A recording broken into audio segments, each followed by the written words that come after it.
কতজন যাবে না একটু হাত তুলে দেখাও দেখি।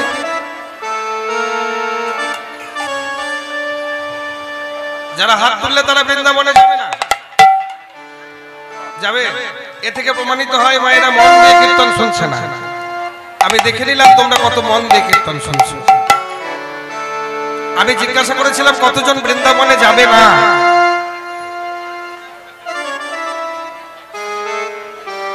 সবাই সব কীর্তনিয়া বলে কতজন বৃন্দাবনে যাবে। আমি একটু উল্টিয়ে বলেছিলাম, একটু ঘুরিয়ে বলেছিলাম, বলে এই জন্য তোমাদের কথা শুনে কিছু করতে চাই না, কিছু করতে যাই আর কেস খাই। এবার কতজন বৃন্দাবনে যাবে প্রেম সে হাত তুলে দেখাও, প্রেম সে বলো হৃদয় গৌর। যাই হোক, অনেকে হাত তোলেনি, তারা যাবে না বৃন্দাবনে।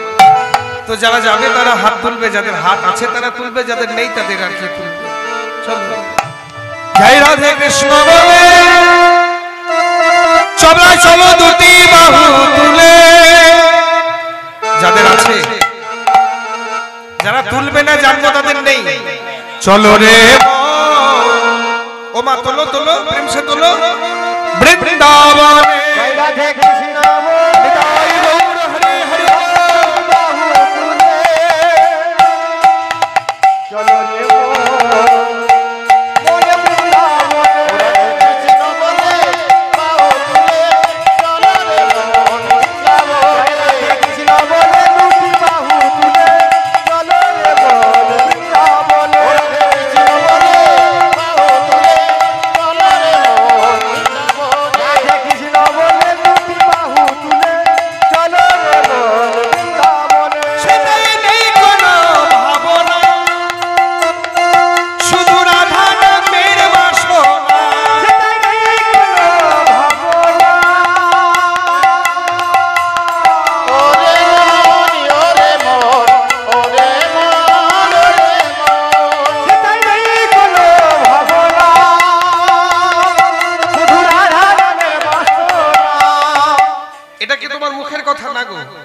যেখানে হয় হরিনাম সংকীর্তন সেখানে হয় সাধুগুরু বৈষ্ণবের আগমন।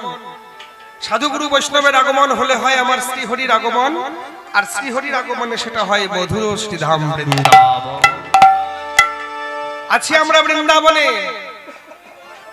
তবুও যেতে হবে বৃন্দাবনে। কেন না? এই বৃন্দাবনে আমরা কখনোই চিন্তা ভাবনা মুক্ত হতে পারি না। মায়েরা দেখবে মন দিয়ে কীর্তন শুনছে, খুব মন দিয়ে কীর্তন শুনতে শুনতে দেখবে হঠাৎ করে মায়েদের মাথা চুলকানি। না গো, কোনের জন্য না, এ চুলকানি অন্য চুলকানি। কীর্তন শুনতে শুনতে হঠাৎ মায়ের মনে পড়ে গেল, যা আসার সময় গ্রিলে তালা বন্ধ করেছে কিনা মনে করতে পারছি না। হরি বল হরি বল। বলো আর কীর্তন শুনতে ভালো লাগবে? আবার কোনো মা এসেছিল হয়তো একটু কীর্তন শুনেই চলে যাব, কারণ বাড়ির কর্তা আবার কীর্তন শোনা টোনা পছন্দ করে না। এমন বাড়ি তো আছে, আছে তো। তা কর্তা বাড়ি ফেরার আগেই আমাকে ফিরতে হবে, যাতে কর্তা জানতে না পারে আমি কীর্তন শুনতে গেছিলাম। কিন্তু কীর্তন শুনতে বসে আর ভুলেই গেছে। হঠাৎ করে যখন মনে পড়বে কটা বাজে রে বাবা, এদিকে তো মনের আনন্দে ভুলে ভুলে কীর্তন শুনলাম, ওদিকে বাড়ি গিয়ে যে কোন কীর্তন হবে কে জানে। রাধে রাধে বলো, আর কীর্তনে মন বসবে?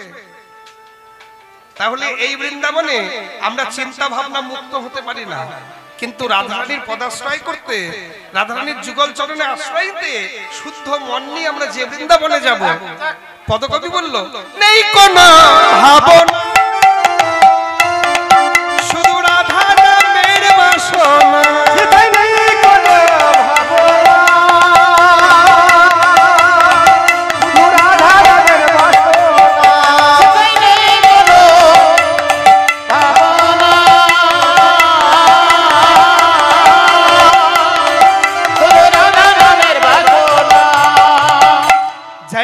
কৃষ্ণ বলে সবাই মিলে চলো দুটি বাহু তুলে। চলো রে বৃন্দাবনে কৃষ্ণ বলে দুটি বাহু তুলে।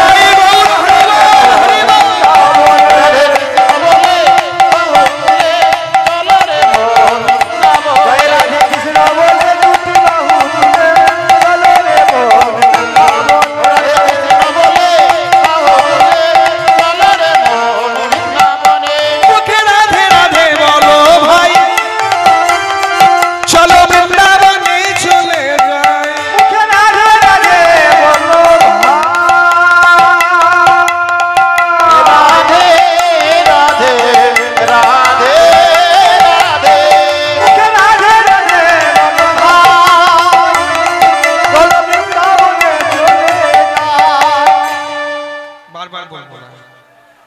একবার তোলো না। বলে তোমার কীর্তন শোনা খুব জ্বালা গো। কি সুন্দর ঘরে বসে বসে ঝালমুড়ি খাই আর সিরিয়াল দেখি, কেউ এমন করে জ্বালায় না। টাকা দিয়ে তোমাকে বীরভূম থেকে নিয়ে এলাম এই এত কষ্ট দেওয়ার জন্য, এত জ্বালাতন করার জন্য? আমার জন্য না মা, সব নিজের নিজের মঙ্গলের জন্য। হাত তুললে কি মঙ্গল হয়? অপরাধী যখন পুলিশের কাছে ধরা পড়ে দেখবে আত্মসমর্পণ করে। আমরা জানতে অজান্তে জ্ঞানে অজ্ঞানে কত অপরাধ করে ফেলি ভগবানের চরণে। একটু আত্মসমর্পণ করো মায়েরা। হে গোবিন্দ, আমার বলতে যা ছিল সব তোমার চরণে দিলাম, আজ থেকে আমি তোমার হলাম আর তুমি আমার হলে। জয় রাধে কৃষ্ণ বলে চলো দুটি বাহু তুলে, চলো রে মন বৃন্দাবনে। প্রেম সে বলো শ্রী গুরু বৈষ্ণব প্রমাণ বলে হরি বল।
সবাই এলাম বৃন্দাবনে। আজকে বৃন্দাবন লীলার আলোচ্য লীলা প্রসঙ্গ শ্রীমতী রাধারানীর আক্ষেপ অনুরাগ। বেলি অবসান কালে শ্রীমতী রাধারানী যমুনায় গেছিল জল আনতে। সেখানে গিয়ে আমার গোবিন্দের দিব্য রূপ মাধুরী দর্শন করে এসে নিরজনে ঘরে বসে বসে কাঁদছে। হ্যাঁ গো, হেন কালে রাধারানীর অন্তরঙ্গা আটজন সখী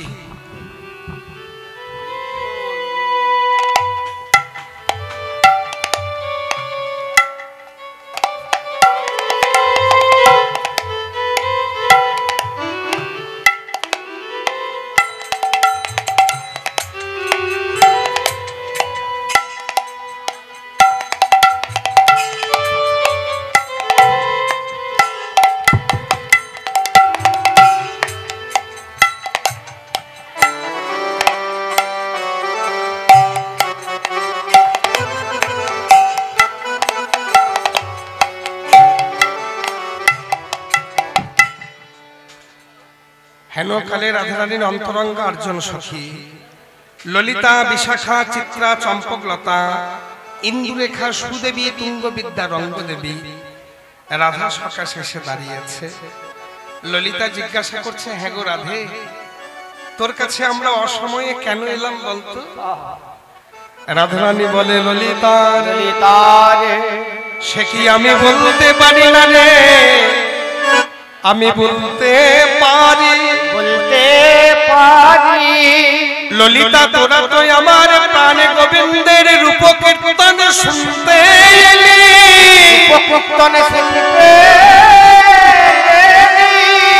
কিন্তু সে বড় আক্ষেপে বিষয় রে, বড় আক্ষেপের বিষয় রে। এই বৃন্দাবন মাঝে আমার বধূর কথা বলার মানুষ তো অনেক মেলে, কিন্তু আমার বধূর কথা শোনা মানুষ মেলে না রে। ওরে ললিতা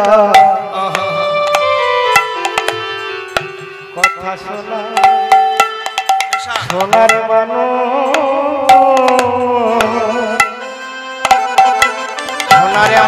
মেলে ওরে ললিতা বধুর কথা শোনার মানুষ মানুষ মেলে না রে। বধুর কথা শোনার মানুষ মেলে না। বধুর কথা বলা মানুষ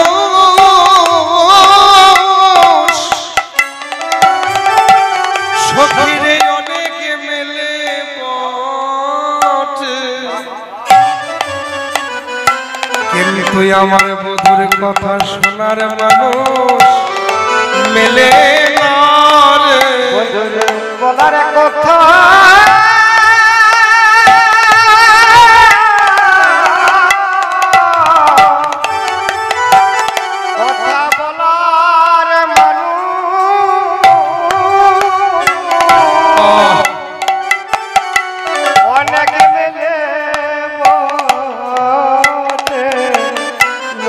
কিন্তু সোনার মানুষ মেলে না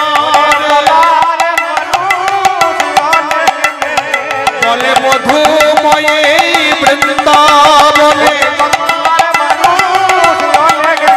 বলে মধুময়ে বৃন্দাবনে,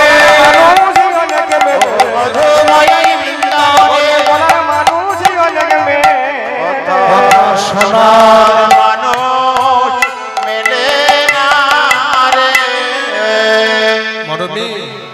বলা যায় না, সে কথা বলা উচিত নয়। বলে কেন? কুলস্ত্রীনাংনেষ্ঠা পরপুরুষম রূপস্তুতি কথা। কুলের কুলরমণী হয়ে কুলে দাঁড়িয়ে পরপুরুষের রূপকীর্তন অনুচিত, বলা উচিত নয়। তবু বলবো। ললিতা বলছে কেন রাধে, যদি বলা উচিত নয় তাহলে বলবি কেন? বলে সজনী তোরা যে আমার মন, তোরা যে আমার মন, মনের কাছে তো কিছু গোপন করা যায় না। যাবে মা, একজনের বাড়ি থেকে একটা জিনিস চুরি করে এনেছেন, কেউ দেখেনি, কিন্তু মনকে গোপন রাখা যাবে? সদাই মনে পড়ে যাবে আজকে একটা আমি কুকর্ম করে ফেলেছি। তদ্রূপ রাধারানী বলছে ললিতা তোরা যে আমার মন, তোদের কাছে তো গোপন রাখতে পারবো না, তবে সজনী বলার কালে নিশ্চয়ই ভুল হবে।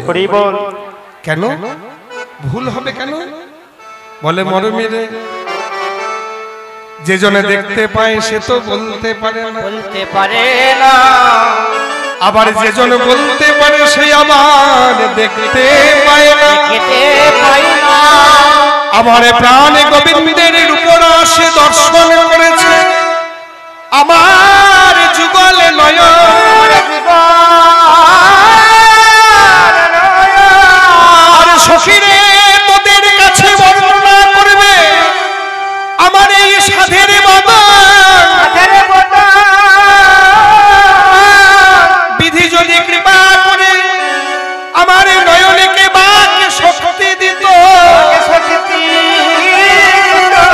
কিংবা বিধি যদি কৃপা করে আমার বদনকে দৃষ্টি শক্তি দিত, দৃষ্টি শক্তি দিত, তাহলে যে দেখতো সেই বলতো। কিন্তু একের দেখায় আর এই অন্যের বলা, বলতে গিয়ে তো নিশ্চয়ই ভুল হবে। যে হেরিব কৃষ্ণানন বিধি দিল মাত্র দুটি নয়ন, দুটি নয়ন হেন বিধি কইলায় অবিচার, যদি বলে ধরে কোটি কোটি তার নেত্র করে, তার নেত্র করে, তবে জানে যোগ্য সৃষ্টিতা, তবে জানে যোগ্য সৃষ্টিতা। একটা রূপের পদাবলী করে আমরা আক্ষেপ অনুরাগে যাব মায়েরা, একটা রূপের পদাবলী আমরা গাইব, গিয়ে আমরা আক্ষেপ অনুরাগে যাব। এই বর্ণনা করতে বসে রাধারানী বর্ণনা করছে সজনী দেখলাম আমি দেখে এলাম এলাম তারে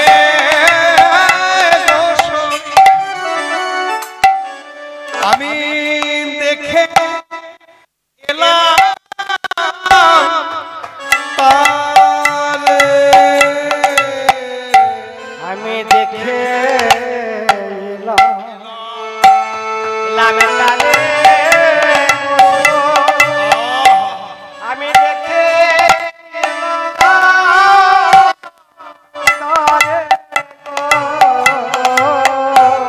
আমার বধুর অঙ্গে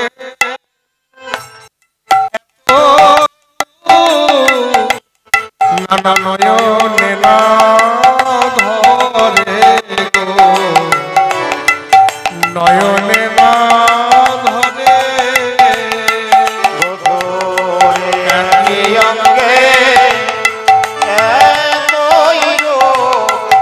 নয়নে না ধরে গো, নয়নে না ধরে। আমি আমার নয়নে কতবার দেখব, আমি আমার নয়নে কতবার দেখব আমার বধূর রূপ অমৃত সাগর, আমি নয়নে কতবার দেখব আমার বধূ অমৃত সাগর। বিধি কেন আমার কোটি নয়ন দিলে না গো, অমৃত সাগর। বিধি কেন কোটি নয়ন দিলে না গো, অমৃত সাগর। বিধি কোটি নয়ন দিলে না গো, বিধি কেন কোটি নয়ন দিলে না গো,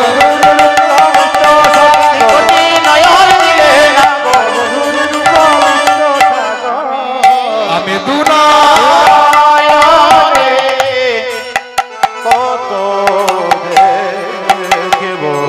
সজনী বধূর চাঁদ বদন দর্শন করার কালে আমার নয়নে যখন পলক পড়ছিল, এক এক পলকে মনে হচ্ছে যেন কোটি কোটি যুগ অতিক্রম হয়ে যাচ্ছে।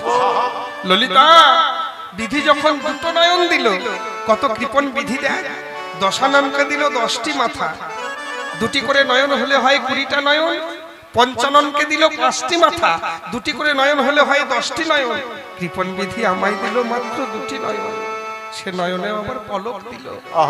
যদি দুটো নয়ন দিলি বিধি, তবে কেন মিনের নয়ন আমায় দিলি না গো, কেন আমায় মিনের নয়ন দিলি না রে। মিন শব্দার্থ মাছ, মাছের নয়নে দেখবে পলক নাই মায়েরা। তো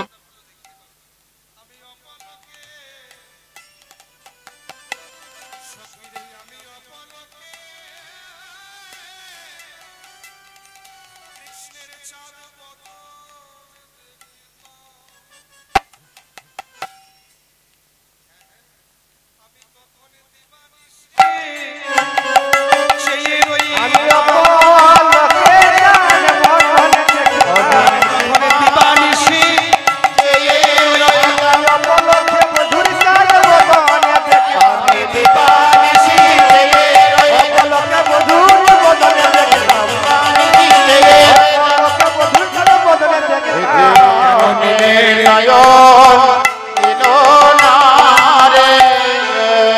তবে সজনী, পলকযুক্ত নয়নে আমি যা দেখলাম তাদের আমি তাই বলবো, তোর একটু আস্বাদন কর, তবে ক্ষমা করিস। বলে ঠিক। এবার রাধারানী বর্ণনা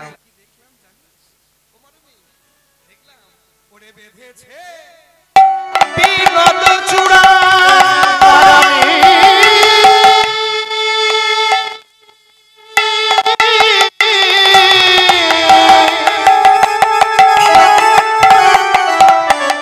ওরে মনো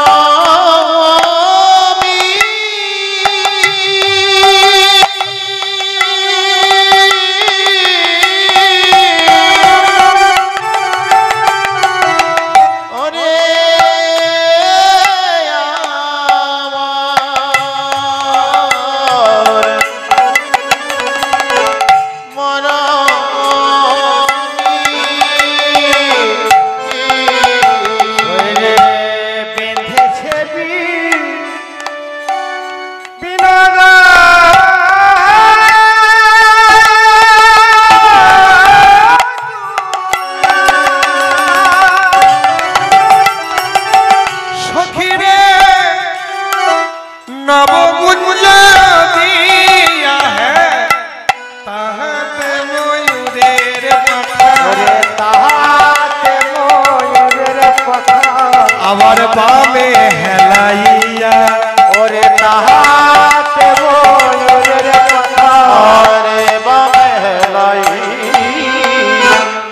আমি এক বদনে কতবা বলবো, আমি এক বদনে কতবা বলবো, বিধি কেন শত বদন দিলে না গো, এক বদনে কতবা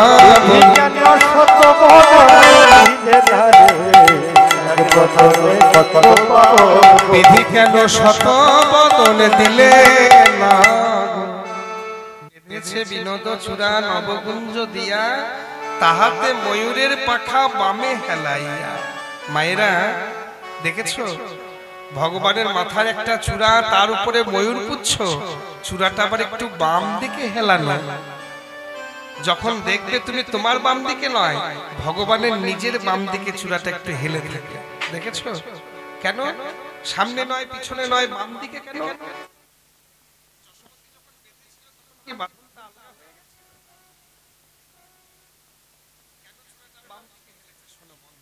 যদি বলবো না, ঠিক বলবো না। আচ্ছা, কতজন শুনতে চাও? খুব গন্ডগোল আমাদের নিয়ে, খুব জ্বালা জানো। পিছনের মায়েরা তো সবাই হাত তুলেছে, শুনবে না। একটু শান্ত হয়ে শুনবে মায়েরা, খুব গুরুত্বপূর্ণ কথা তো, এগুলো সব আসলে বলি না।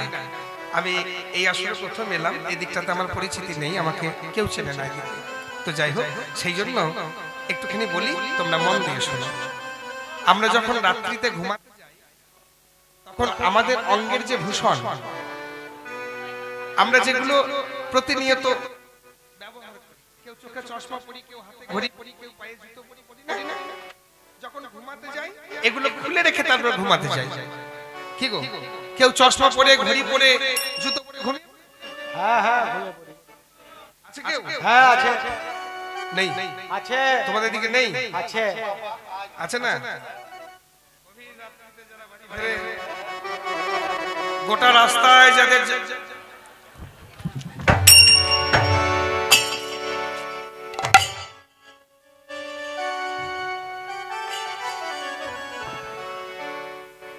তাদের জুতো খোলার সময় থাকে থাকে মায়েরা। আমার ভগবান অঙ্গের ভূষণ কি? ভগবান হাতে ঘড়িও পরতো না, পায়ে জুতোও পরতো না, চোখে চশমাও ছিল না। তাহলে ভগবান অঙ্গের ভূষণ কি? মাথার চূড়া, করের মুরলি আর চরণে নূপুর একত্রিতে খুলে রেখে ভগবান ঘুমিয়ে পড়েছে। যখন মধ্যরাত্রি দেখে চূড়ার নূপুর দুজনে ঝগড়া বেঁধে, চূড়ার নূপুর দুজনের বিবাদ লেগে গেছে। ঝনঝন ঝনঝন ঝনঝন ঝনঝন ঝনঝন ঝন। কিসের ঝগড়া? চূড়া ভর্ৎসনা করছে নূপুরকে। দূর হ বেটা, ছোট লোক, সরে যা বলছি। আমি থাকি ভগবানের শিরোপরি, মাথার উপরে, আর তুই থাকিস চরণ পরে। দূর হ, সারা অঙ্গে তোর ধুলো, আমার অঙ্গে ধুলো লেগে যাবে, সরে যা বলছি। চূড়া ভর্ৎসনা করছে নূপুরকে। আচ্ছা মায়ের একটু বুদ্ধি করে বলো দেখি, আমরা জাগতিক জগতে যখন ঝগড়া করি, মাঝখানে একটা তৃতীয় পক্ষ আমাদের থামিয়ে দেয়, ঝগড়া করিস না। এখন চূড়ার নূপুরে দুজনে ঝগড়া লেগেছে, মাঝখানে কে থামাবে? কে থামাবে? বিচারকর্তা মুরলী দুপক্ষকে থামিয়ে দিয়ে বলছে, থাম ভাই থাম, আমি বিচার করে দিচ্ছি। চূড়া নূপুরের দ্বন্দ্ব শুনি শ্যামের মুরলী কহিছে, চূড়া নূপুরের দ্বন্দ্ব শুনি শ্যামের মুরলী কহিছে, শ্রীহরি শ্রীপাদ পদ্ম হতে উচ্চ পদ কিবাই আছে। শ্রীহরি শ্রীপাদ পদ্ম হতে উচ্চ পদ কিবাই আছে। বল বল উচ্চ পদ কিবাই আছে। উচ্চ পদ কিবাই আছে।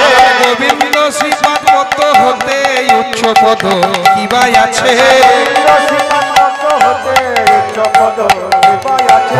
শ্রীহরি শ্রীপাদ পদ্ম হতে উচ্চ পদ কিবাই আছে। হ্যাঁ রে, বিচারকর্তা মুরলী চূড়াকে বলছে, আই চূড়া, তুই যে নূপুরের সঙ্গে ঝগড়া করছিস, আমরা যখন মন্দিরে যাই প্রণাম করতে, তখন কেউ কি বলি, হে গোবিন্দ তোমার মাথার উপর একটু চাপবো? কেউ বলি? বড় বড় ভক্ত যারা হয় তারাও বলে, হে গোবিন্দ তোমার চরণের এক পাশে আমার একটু জায়গা রেখো। সারা জীবন যেন তোমার চরণের পাশে পড়ে থাকতে পারি। যে চরণ পাবার লালসায় কত যুগ কত যুগান্তর কত জন্ম জন্মান্তর কত যোগী কত মুনি তপস্যা করে, সেই চরণ দুটিকে সারা জনম আঁকড়ে ধরে আছে নুপুর। হরি বল। হ্যাঁ গো মায়েরা, এ কি চরমতম সাধনার কথা নয়? যে চরণ পাবার আসে, যে চরণ পাবার লালসায় যুগ যুগান্তর মুনি ঋষিরা তপস্যা করে, সেই চরণ দুটিকে কিছুক্ষণের জন্য না, সারা জনম আঁকড়ে ধরে আছে নুপুর। হরি বল। প্রশ্ন জাগছে না মনে? সত্যই তো। কি এমন সাধনা ছিল নুপুরের? কোন সাধনা বলে নুপুর ভগবানের চরণ দুটি সারা জীবন আঁকড়ে ধরে রেখেছে? জানতে হবে নুপুর দুটোকে। কেই নুপুর?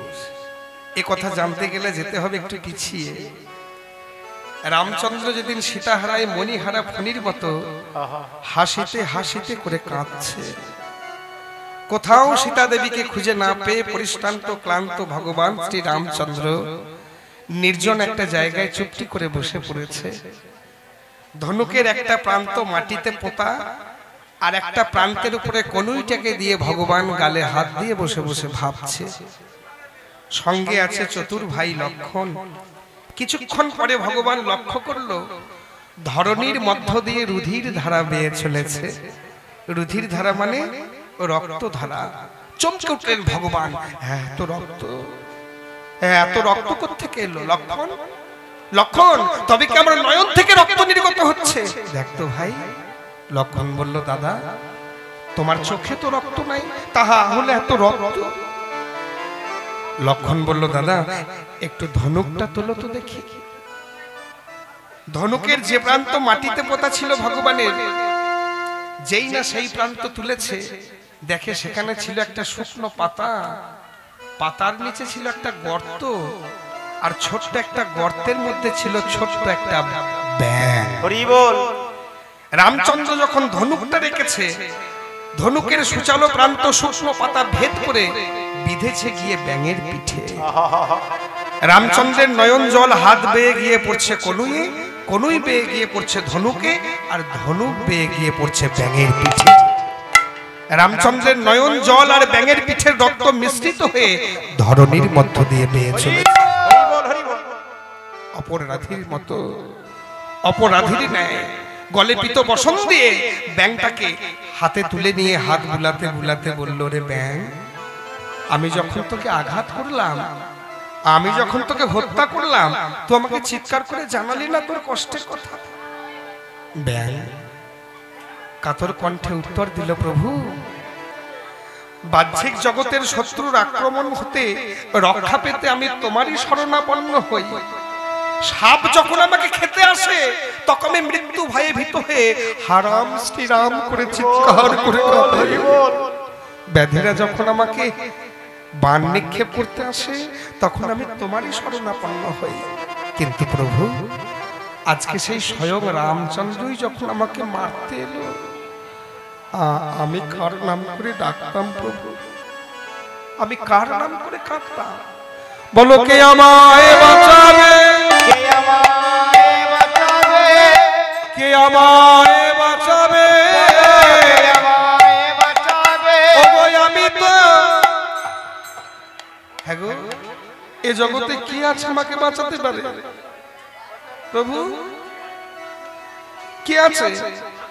কে বাঁচাতে পারে গো, কে বাঁচাতে পারে গো? প্রভু তুমি জানে মারো তারে কে বাঁচাতে পারে গো, তুমি জানে মারো তারে কে বাঁচাতে পারে গো? প্রভু তুমি জানে মারো তারে। এ জগতে কি আছে প্রভু আমাকে বাঁচাতে পারে? তাই তোমার দেওয়া যন্ত্রণা আমি অকপটে সহ্য করেছি, আমি তোমাকে জানতে দিই। বল ব্যাং, তুই আজকে কি চাস? আজকে তুই যা চাইবি আমি তোকে তাই দেব। ব্যাংটা আনন্দে লাফিয়ে উঠে বলল, প্রভু যদি কিছু দিতে হয় আমার গুরুদেবকে দিন। ব্যাঙের আবার গুরুদেব? তাহলে এ তো সাধারণ ব্যাং নয়। এই কে তুই? প্রভু এ অধম আর কেউ নয়, আমি হলাম কর্ণব মুনি। কর্ণব, তোর এই দুর্দশা কেন? একদিন গুরুর চরণে অপরাধ করেছিলাম বলে গুরুদেব অসন্তুষ্ট হয়ে আমাকে অভিশাপ দিয়েছিল আমার যেন ব্যাঙ্কুলে জন্ম হয়। হরি বল হরি বল। তাহলে হ্যাঁ রে কর্ণ, যে গুরুদেব থেকে অভিশাপ দিল ব্যাঙ্কুলে জন্ম দেওয়ার, আমি তোকে দিতে চাইছি বর, সেই বর তুই তোর গুরুদেবকে ফিরিয়ে দিতে চাইছিস কেন?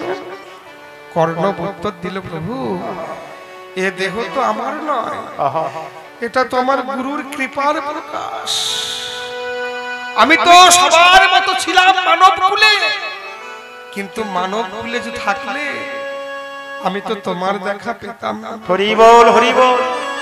গুরুদেব কৃপা করে আমাকে অভিশাপ দিয়েছিল ব্যাঙ্কুলে জন্ম নেওয়ার, আর গুরুদেবের অভিশাপে আমি ব্যাঙ্কুলে জন্ম পেয়েছিলাম বলে তোমার দেখা পেলাম প্রভু।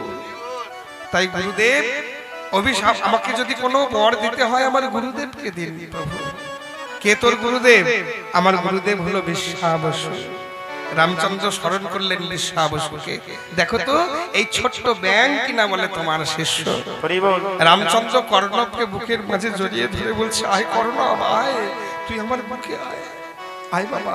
এতদিন জানতাম গুরুর কৃপায় ভাগবত দর্শন হয়, আজকে নতুন করে আমার শিক্ষা হলো তোর মতো শিষ্যের কৃপাতেও ভাগবত দর্শন। হরি বল হরি বল। আয় তুই আমার বুকে আয়। বুকের মাঝে কর্ণবকে জড়িয়ে ধরেছে। রামচন্দ্র বলছে, আচ্ছা বিশ্বাবসু বলো তুমি কি চাও? আজকে তোমার শিষ্যের পুণ্য বলে যা প্রার্থনা করবে আমি তোমায় তাই দেব।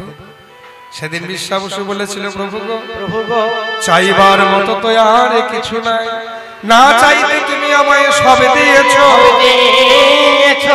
আজ নূতন করে অযাচিত কৃপা স্বভাবে তুমি যদি কিছু দিতে চাও আমায় এই বর দাও, আমি যেন সারা জনম গুরু শিষ্য তোমার চরণ ধরে আমরা রইতে পারি। তাই গৌর হরি বল। চরণ ধরে রইতে পারি। আমাদের যে কুলে জনম প্রভু, আমাদের যে কুলে জনম, জনম আমাদের হোক না কেন। সেদিন রামচন্দ্র বলেছিল, গো বিশ্বাবসু আজ নয় আগত দাপর যুগে কৃষ্ণ অবতারে তোমরা গুরু শিষ্য নূপুর কুলে জন্ম নেবে, আর যেদিন তোমরা নূপুর কুলে জন্ম নেবে সেদিন কৃষ্ণ অবতারে তোমাদের দুজনকে আমি আমার পদে বাঁধবো, আর যেদিন আমার চরণে তোমাদের দুজনকে বাঁধবো সেদিন তোমাদের মনের বাসনা পূরণ হবে। মনের বাসনা পূরণ হবে। যেদিন তোমরা নূপুরে কুলে জন্ম নেবে সেদিন পাবে আমার চরণ পাবে।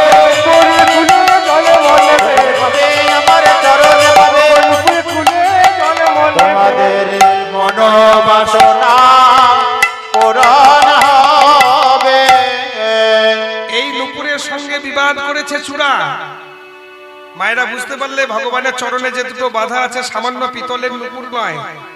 কেউ ভেবো না সারা জীবন ভগবানের চরণ আঁকড়ে ধরে রাখা এত সহজ কথা নয়।